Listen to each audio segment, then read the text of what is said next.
Good evening, good evening. Happy Monday, and welcome to Manic Mondays with Miss K on Attorney Vincent Davis's platform, where parents or presumed parents or surrogate parents can come and tell their maniacal stories about CPS corruption and their deception in reference to kidnapping our innocence. As always, I want to take a moment of silence for our brothers and sisters who are not here with us, those that are sick and suffering, and those that keep coming back. So just give it a minute.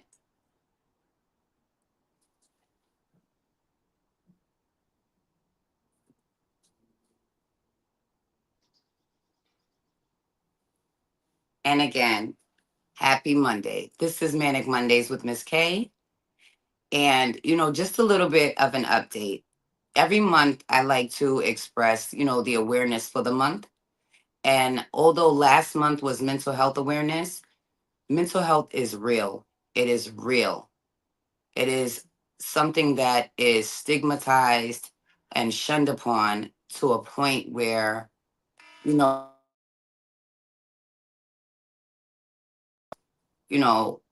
are a little ashamed or embarrassed, or, we let our pride get the best of us when it comes to, our health and, mental stability.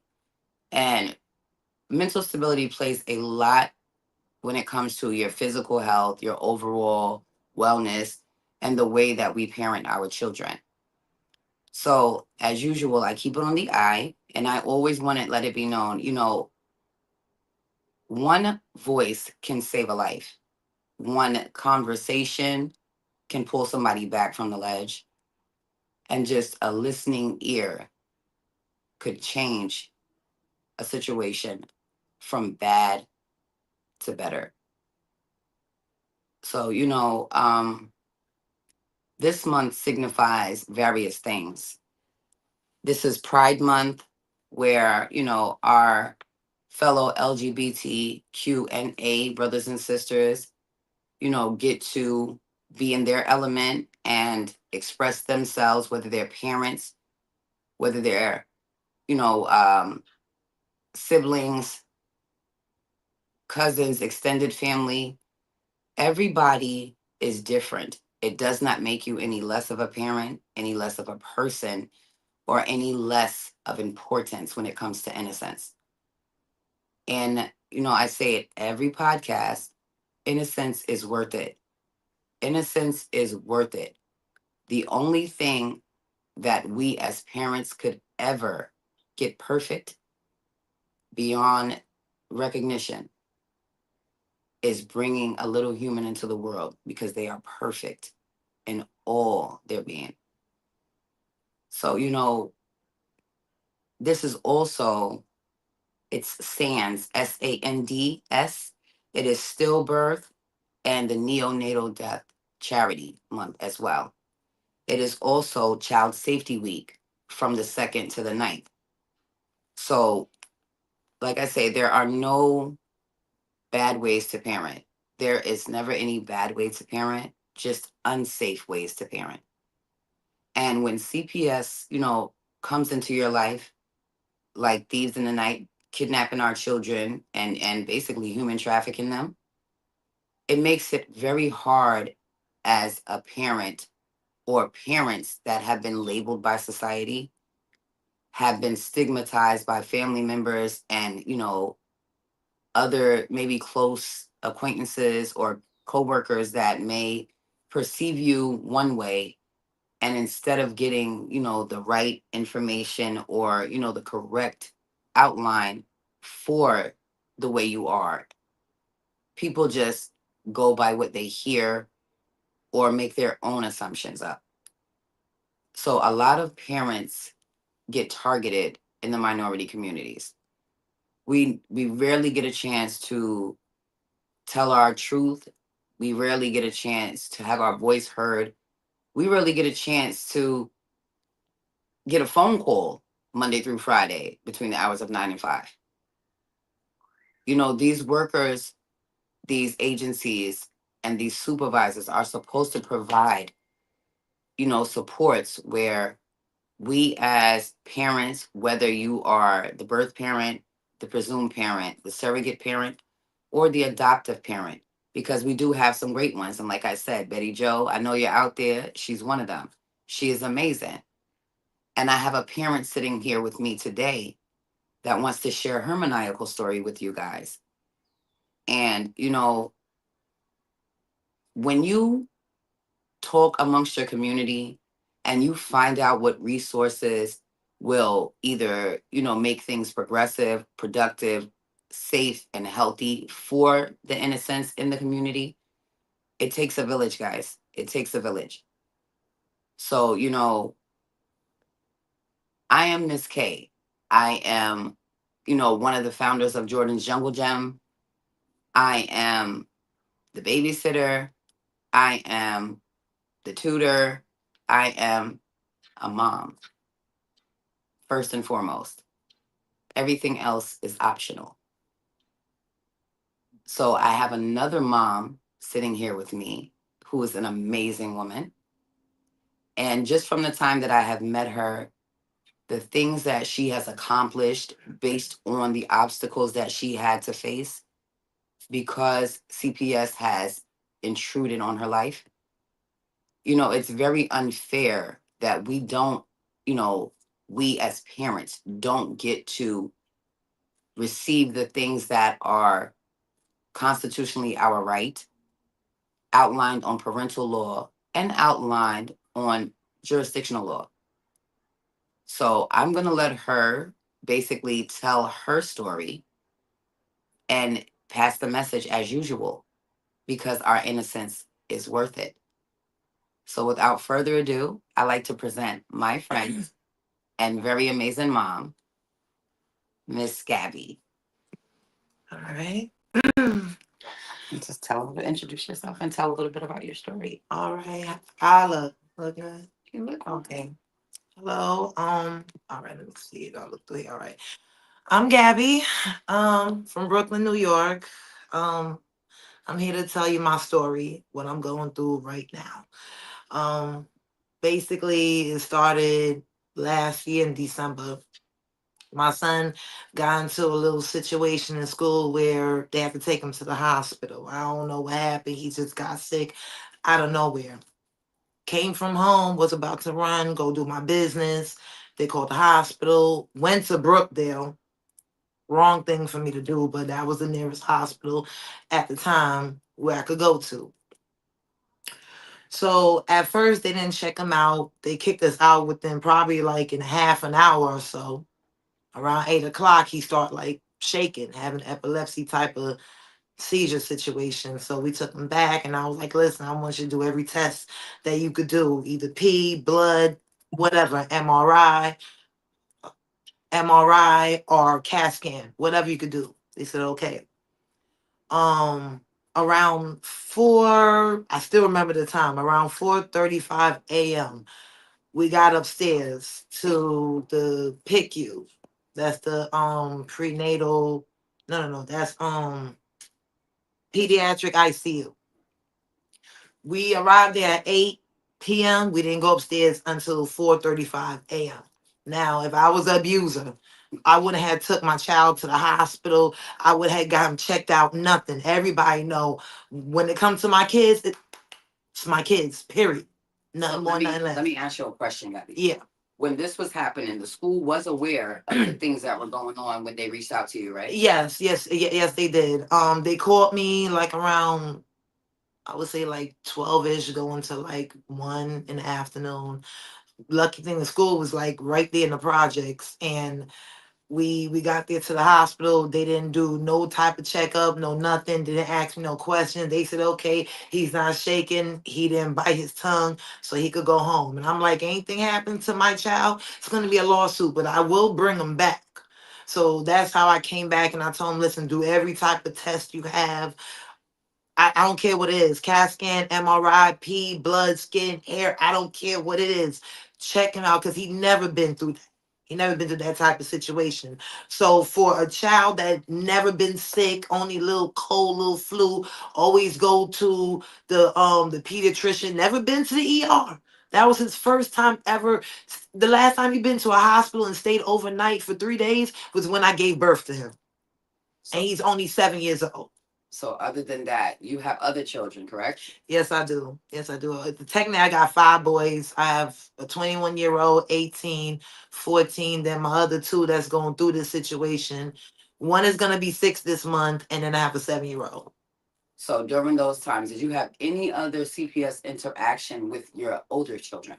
Yes, I did. That right there was in 2014, but they closed the case like immediately. So basically, when you have a case here in New York, you're basically guilty by association. Yeah, basically. So if you have been found guilty of any Article 10 or neglect, child abuse, child endangerment, or endangering the welfare of a child, you are penalized until your youngest child is 28 years of age in the state of New York. Yeah, it was 25 before. Now they recently changed it to 28, and that's crazy. So now, because you have other children that have been, penalized by the system, do you feel like you were targeted? Yeah, as an African American woman, yes, because they look down on us. Oh, we come from the projects. Oh, we from the hood. We're not educated. Nothing like we're not motherly able. And but there's like it's just I don't know. It's just messed up for us. We got to go through this. And now moving forward, your children were removed from you. Yes, because of a mark. Would you like to go into detail about that? Yeah. Yeah. As soon as we got upstairs at that time, 4:35 a.m., they gave me some robes for him to change in. And as soon as I took off his clothes, and I'm on the phone with my aunt, the doctor came to me. He seen like a birthmark that he got from the radiator that was so hard in the projects, because the project heat be bumping in the wintertime. And this was like, I would say that was like 3, 4 years ago. And thank God that happened around vacation time. I had to work on that wound so nobody don't say nothing. But with Brookdale, they seen that they was like, oh, how did he get this mark? I was oh he got burned on the radiator. And then plus the other marks, him and his brothers fight. Cause all I got is boys. All my boys fight. Okay. So he was like, okay, cool. So now I got my son dressed, everything. Next thing you know, the nurses, the doctor came saying that they called ACS on me. And I'm like, for what? Oh, we see a mark on him and we gotta take protocol. And I'm like, protocol? I didn't come here for this. So basically, not to interrupt you, but they were trying to say that based on that mark being there and the prior visit to the ER, from the time that he left, based on the possible seizure, up until you came back, this is where they tried to say you abused him from that time until that time. Yeah. And it wasn't even no fresh cuts, bruises, nothing on him. He was just good. He was it's good. basically basically lack of supervision, if you want to say that. Yeah. So was the wound infected? No, no. If you see the wound, like it's fading away. Like that's how long it's been. Like you can't even hardly see it. But he's checking out his arms and his legs, and he's seen that bruise right there. The wound, the scar. Did he check your other child? No. Because my other two kids, they was at home with their aunt, so she held them down for me. Now, after all of this, were you able to leave with your child? No. No, they told me I couldn't come back. I couldn't call to check up on him to see how he was doing. And then after that, they took away my other two boys, which is 5 and 14. But my 14-year-old, they let him talk. And he was like, no, I don't want to stay here. And let me just remind y'all, this is around Christmas time. So this is around the 23rd. They came back for me at my apartment and removed my other two that's in their bed sleeping in their warm room in the apartment. And I'm like, what is they brought the cops and everything. That's how serious it was. Like neighbors was coming out the apartment. They asked me like, yo, what did she do? Oh, she's accused of child abuse. And they're like, what? Like, she don't even touch them kids. Like, The whole projects would tell you like, yo, I don't touch my kids at all. So what's going on? So now they took both of my kids, and my oldest has spoke up and said, no, I don't want to be here. I want to be with my mom and my brothers. Now, if I was an abuser, you think the kids will want to come back home? No, they're going to want to stay. They brought back one child and kept my other baby, which is 5 years old, because he can't talk up for himself. He can't say, oh, this, that, and the third. They didn't even get to ask him questions. So I got one child that's wondering, why am I in the hospital so long? They had him in there for 2 weeks. And then you got my other one. I had to go see him on Christmas Eve. The visit wasn't even for long, like it wasn't even an hour. It was like for probably like 35, 40 something minutes. That right there just broke my heart. And he's wondering like why he can't come home with mommy and his brothers. Like it's crazy. So that's what I'm going through right now. I went through court already. I had to like really tell them what I need, what type of services to get my kids back. They all acting dunce, like they don't know what to do. And I'm like, yo, let's start off with therapy. Not only just individual for me, for my kids right now. Cause right now, y'all messed up their minds right now. Cause right now y'all about to manipulate them. I know how the system is. So give me therapy and give me parenting. So at the moment right now, excuse me, at the moment right now, I'm going through that. I'm going through parenting. I'm going through therapy. Yes. Well, I have to do 6 to 12 weeks, depending on the person's situation. But for me, I asked for 12 weeks, and I'm the one that asked for therapy because being at home and going through the situation, my mind was like Christmas lights, untangled. Like I don't know what to do or nothing. Like I couldn't function basically. So I see that I really needed therapy. And I mentioned therapy. I even told them where I want to go, ICL, which is where I go right now. So that's what I'm going through right now. Trying to get my boys back. Visitation is like pulling tooth sometimes. You know, been accused of not doing what I have to do, but me having great lawyers right now, they got receipts. They said, listen, Miss D, she's doing what she gotta do. She's going to therapy. She's still going to parenting. So that's what I'm going to. And tomorrow I got visitation with my boys. So, as you guys can see, sorry to jump back into the frame. Yes, sir. And that looked a little tacky. But I say that to say this. Based on, Miss Gabby having, a prior history, she was already targeted. And based on the demographic, it made it easier to give her a second strike. Based on their, I guess their interpretation of, the amount of knowledge that we possess or don't possess as, the minority race, the indigenous people, the indigent person, people, or parents that may lack knowledge or financial, you know, um, I want to say stability or free, a bunch, like abundance, financial abundance. So at the end of the day, just because,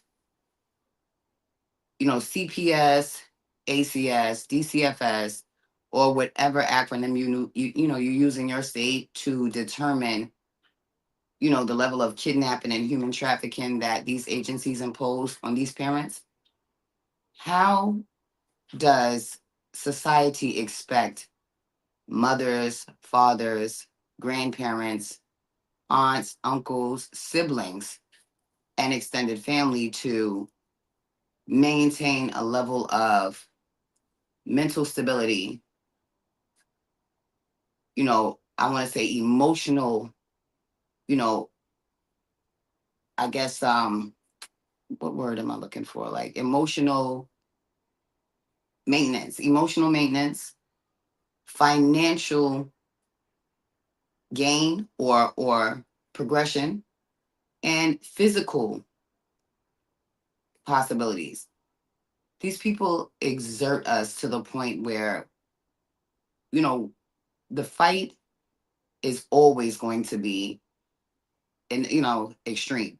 It's going to be nonstop, it's going to be unconditional, and it's going to be infinite. We as parents have no other choice.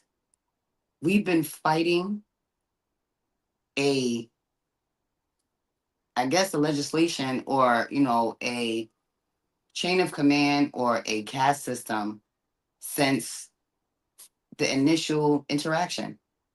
And, as a parent that has legal knowledge, medical knowledge, and a multi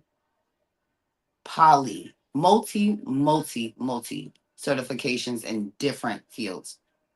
I don't just sit here and cause trauma. I don't just sit here and, play the victim. I don't sit here and dwell on, anything that may have happened.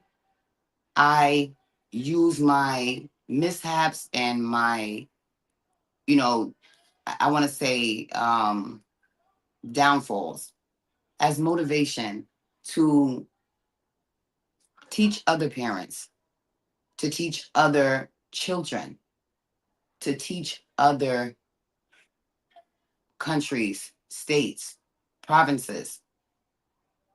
You have to pass the message along. It only takes one voice to make change. One voice. And you don't always, as Mr. Davis would say, you don't always have to use the big rockets. You can use little missiles. Everything is not about a bazooka. I love the way he conveyed that, using those metaphors and similes. That was real, like straight to the point. But, as, a person, also Mr. Davis, a person that comes from, a mixed background of, Asian and African American. He was raised by his grandparents, if you guys know his story. And, he has motivated me to keep fighting for innocence. The fight is infinite, the fight is inevitable, and the fight is going to continue. And all you do is put pen to paper, write your writs, put your petitions in, your motions, your appeals. You have to fight for innocence. It's not just going to be an easy road. And these people violate constitutional rights, they violate educational rights, they take a toll on your mental health to the point where they want to push you over the ledge. Parents, don't give them that satisfaction. Our children are perfect in every way. Just remember the things that you have taught them, the things that you've instilled in them for progression, for safety, for support, for life. Every parent has a different story to tell. Every parent did not have good upbringing. Every parent did not have healthy upbringing, and every parent did not have safe upbringing. But that does not mean we cannot provide those things in reference to our children. People evolve, people metamorphosize, and people mature and grow. And you cannot be held accountable for things that have happened in the past that you have learned from, have rectified the problem, have used your coping skills and your supports within whatever treatment plan, safety plan, or parenting plan these people force us. Because, like Miss Gabby said, she did those things and requested those things on her own. But all of the parents that participate in things like that, some of us don't have that option. As far as myself, I completed everything prior to a parenting plan even being assigned. 3 months. I did all these classes on my own because I had a feeling I needed to be 2 steps ahead of CPS. But with Miss Gabby's situation, the fact that the school did not speak up for her, I know what that feeling. I know what that feels like.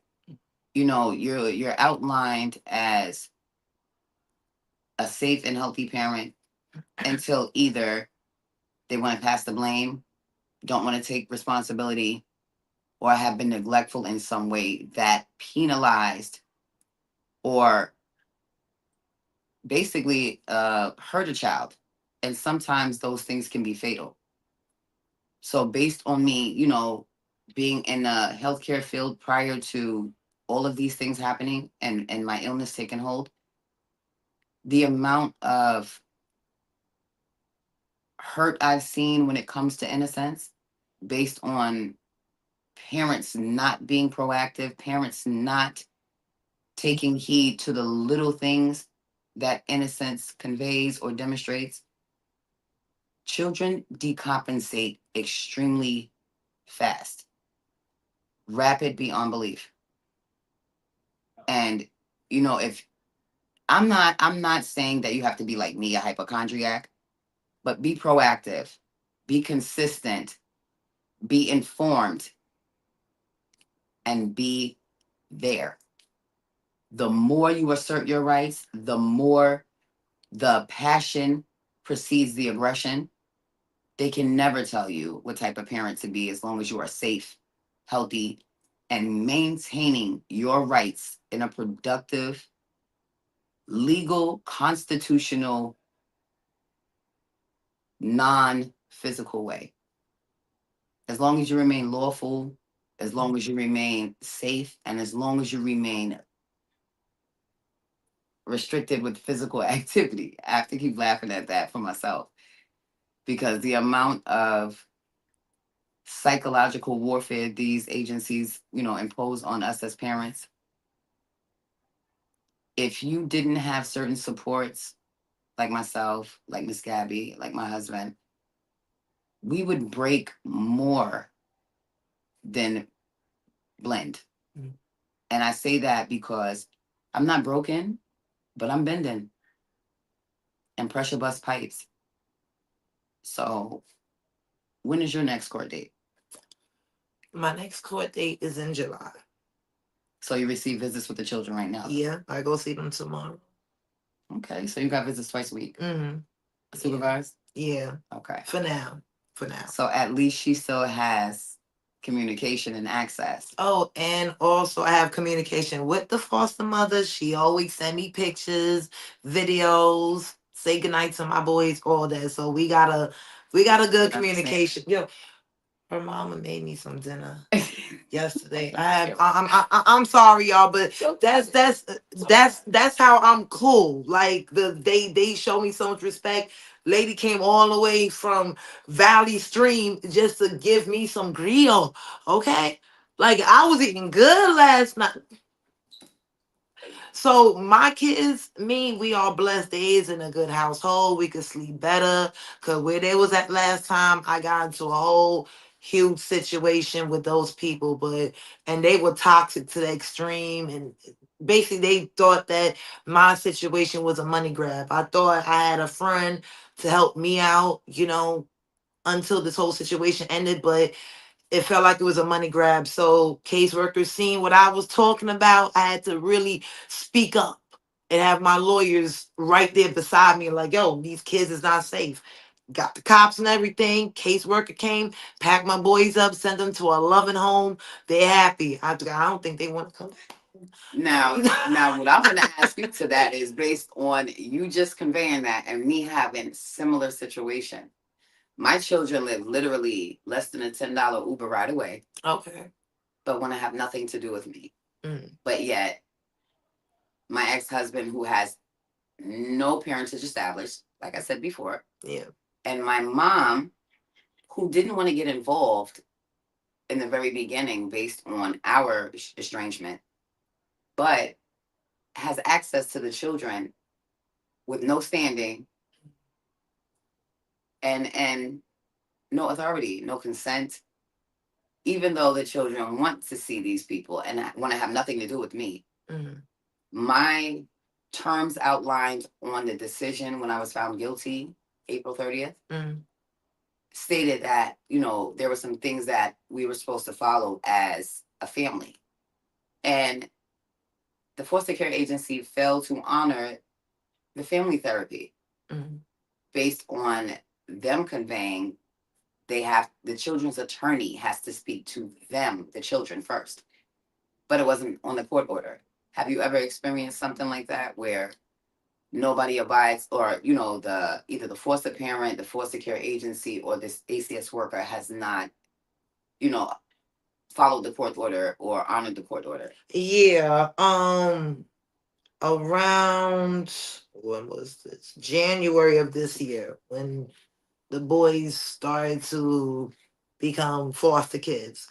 I had a very backwards caseworker. I'm trying to be nice because I know how my mouth is. I'm trying to be nice, but this lady didn't care. Like, say for example, if Devin is sick at home, one of my boys that's still with me. No names. Oh, my bad. So say for example, if my son is sick at home and I'm calling the day before, yo, I can't make it to the visit. Lady don't pick up the phone for nobody, not even for my lawyers, not even for the ACS lawyer. She'll call the day of the visit, oh, you coming? Didn't you get my phone call or text? I'm calling you from personal in office. Oh, well, I didn't hear the phone. It was always an excuse. So once they gave me a new worker, everything's been going smoothly. So I have no problems right now. Do they ever try to penalize you for knowing certain things, or knowing your rights, or stating what you deserve as a parent to minimize the separation? Yes. I don't know if this is the right answer, but for me going to my boys' school, they told me I had an order of protection. They said that for the longest, and come to find out, yes, and come to find out it was not true. So wait, the school said they had an order of protection against you. No. ACS put that order of protection against me and sent it to the school. But the school and the lawyer said there was no order of protection because they had called me to come to an award show for one of my boys. One of my boys got student of the month. And they wanted me to experience that. And I'm like, wait, am I not allowed in school? They was like, so you can come to basically, school anytime. they put you on a security protocol with that was the foster care agency who did that. Yeah. So basically CPS, ACS. Yeah. But then come to find out there was no order of protection. Your lawyer didn't notify you about this? No, because I had just got a new lawyer. The other lawyer had went to a different agency, so that's when I had got a new lawyer. And I had asked her, I was like, can you check to see like if I have any order of protection? And she checked like 3 times. She's like, Miss D, I don't see nothing. So the director had lied to me about it. Well, they told me my ex-husband didn't have an order of protection, and he had violated it 8 times and just was recently arrested January 6th for the 8 violations. But on the 30th of my court proceeding for the decision for fact finding, Right. my children's attorney conveyed my older daughter stated the sequence of events as far as her stepfather pulling her foot through the bed frame and blacking her eye. Those events never happened. I made it up because I was upset. Right. But the insulting thing about that is my house has video cameras everywhere. Oh, okay. So I know people assume because I'm bipolar, I live in an imaginary world, or I live in a world where I make up things. Right. The cloud cannot be made up. But yet, everybody that seems to not have standing has access, and I have not even been getting what is constitutionally legal. So I can identify with you as far as we're doing the best we can as parents, especially single parents. You know where the non-custodial parent may not financially assist, may not physically assist, or may not emotionally be there on a consistent basis. that's where these agencies are supposed to step in and provide these supports and these resources for, Yeah. yourself and myself, as for you and Okay. myself as well. Yeah. So now I feel like when things are not being honored as far as like court orders or parenting plans or visiting schedules, and we go to these attorneys. Now, some people cannot afford the luxury of retaining attorney. I have that luxury, thank God. Right. But on the flip side, you're not their only client. Right. So it's still a give and take of when do you get in touch with this attorney, if you get in touch with the attorney. So now, with all the experience as far as my personal input and legal knowledge and the information that I have taken from various platforms over the years, that Mr. Davis has circulating, I feel like I am living in an insanity that I've created myself based on knowledge. Right. So I just want to know, did you have, not to put it out there, but if you choose to disclose, did you have any, negative things in your childhood that may have maybe not given you everything you may have needed in your parenting? Nah, my childhood was good. My childhood, I lived a good childhood. Nothing crazy happened in my life whatsoever. That's beautiful. Yeah, my mom, she was Jamaican, so I was in a Jamaican household. So well, my mama ain't playing none of that. Mama got God rest her soul. She ain't played with none of that. So it was always about education, you know, going to college, working, whatever stuff like that. So my childhood was pretty good. No complaints. So is there anything else about your story you'd like to share with, with the audience, or any message you'd like to leave for other parents? Let go and let God.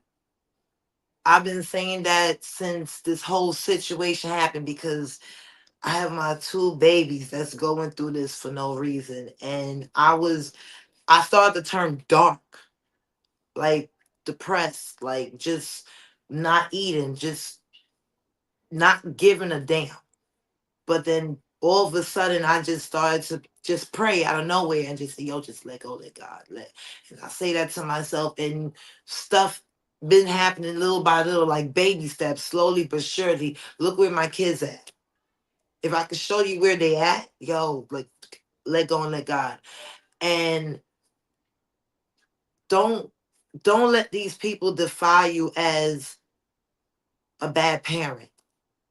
I always say that there is no bad way to parent, Th- just th- There's, safe it's, ways. there's no perfect parent. We do the best that we could. The best What we have. that we could. I have my two oldest thanking me for being there, for just getting on them. And that right there, it just melted my heart. So I'm like, okay, I'm doing what I gotta do as a young parent. Cause I'm 39. So gonna be 40 soon. So go like just hearing that from my son, that just thank you. Thank you. So now, what do they say as far as, just a couple more questions? Yeah, I'm sorry. it's okay. I got time. I ain't going nowhere. But what do they say as far as now you have your parenting plan? So you're doing, oh, push it back. Oh, push it back. Come on here. So you have your parenting plan. So you have your visits, your therapy. Have you started any therapy? Yeah. This week Friday is gonna be my bless your heart. This Friday is gonna be my second session, and everything's been going well. For therapy. No, for therapy. I've been started the parenting since we're in June. So is it 12 weeks, you said, right? Yeah. So the beginning of May. Yeah. Okay, and what kind of therapy? Is it family therapy, or is it, individual therapy that will give you some type of insight to where, Well, individual for me right now, but we just started with Devin like my son last week. Sorry. last week. And with my other two, they're gonna do it like over on the phone since they're in Long Island. But they say they're gonna do like virtual and in person. She drives, so it'll be easy for her to come to the place and just bring them there. And also conveniently, like if they can't make it to that appointment to the place, they can do it at school too. So right now, at this present time, Mm. you have access to your children twice a week. Yep. For what, 2 hours, 3 hours? 2.5 hours. 2.5 hours Yeah. a week. Okay, so twice weekly for 2.5 hours. Mhm. And do you have any allegations against you at this time, or what were the allegations that brought CPS into your life besides the medical? There have there been anything else that were attached? Because you know how they do. Yeah, just the bruise that they seen, and that's it. So just the medical. So Yeah, what did they categorize that as? Neglect, abuse? yeah, neglects. So Article 10. Neglect. Yeah, Have you had a trial? no, Have not yet. have they made a settlement? They said on the 17th. I just remember they had just texted me that today on June 17th. You'll start trial Yes. for fact finding. Mm-hmm. Yes, and my lawyer said everything is gonna be looking good, and I count on her because she has been standing up for me like really well. So shout out to her. So that's one of the very few y'all public defenders actually doing their Yes. job. Yes, But remember, they all work together. they do. They do. You know, that's why my wall is not down. You know, still, still, So, but everything's been looking good. and how do you think your children are adjusting in this situation? Honestly, whether they're in the foster parents' home and they're they may be happy, but overall, emotionally and mental wise, these things impose trauma on our children. Yeah. Whether, Yeah. even the placement may be good, Mm. or they might be placed with a family member. Overall, any separation from any custodial parent is never good, Yeah. especially if they are not providing alternatives to removals, supports prior to removal, Right. or things that were outlined either on court orders or basically by your attorney and the CPS attorney. Mm. So these parents, I actually want to just say there's a lot of insane things going on all over the world, and I say that because just when you think you have it bad, Mm. somebody has it worse. I say that all the time. Yeah. And one voice can save a life. One ear can keep someone off the ledge. Mm.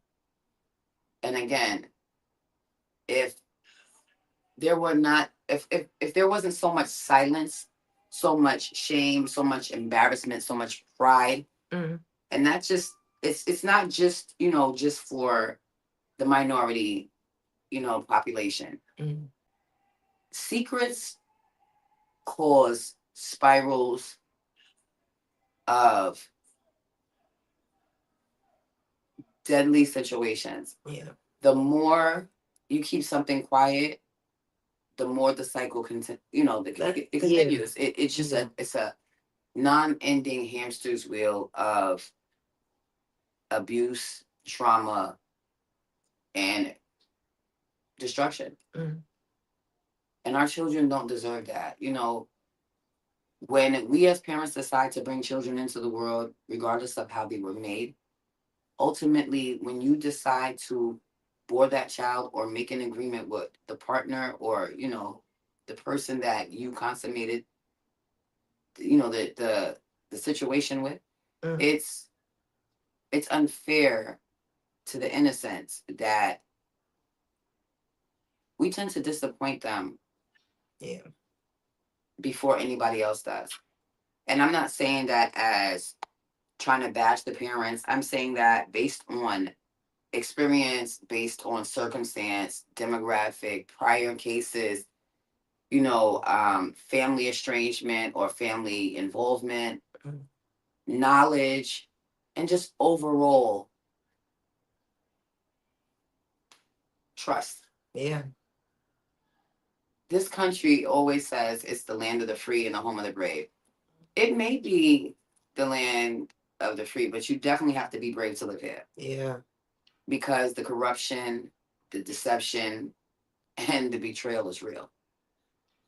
And it starts with your innocence because once they corrupt a child's perception of what they know or the only thing they know, where do you expect it to go from there? See, everyone at a loss for words. It is there's there's there's no there's no wrong answer, there's no right answer. There's just Perfect answer. yeah, it's just and you know who probably could answer that? Attorney Vincent Davis. He's amazing. Okay. He is a man of many different avenues. I want to say that. He's amazing. Like if you have a CPS problem, reach out to Mr. Vincent Davis. Oh, you gotta give me that information. His number's on the bottom of the screen. Oh. But if you have anything in closing you like to say for like 2 or 3 minutes while you got like just give like words of encouragement. Yes, if you want to, or any messages you want to give to any other parents. Just don't give up. Okay, I've met people, parents, just give up right there. Like there's hope. You just gotta work hard. Just fight. Think of the kids. Work. Just think of the kids. Like, yo, my kids need me. That's why I'm doing this. My babies need me. They don't need to be in this situation. I'm sorry they have to go through that at this moment, but just don't give up. I ain't give up, and I'm not gonna give up until I get them back. Like, I'm done. So just pray, let go, let God, and just don't give up, and don't let nobody tell you anything different at all. Period. And that's it. No, I said, and that's it.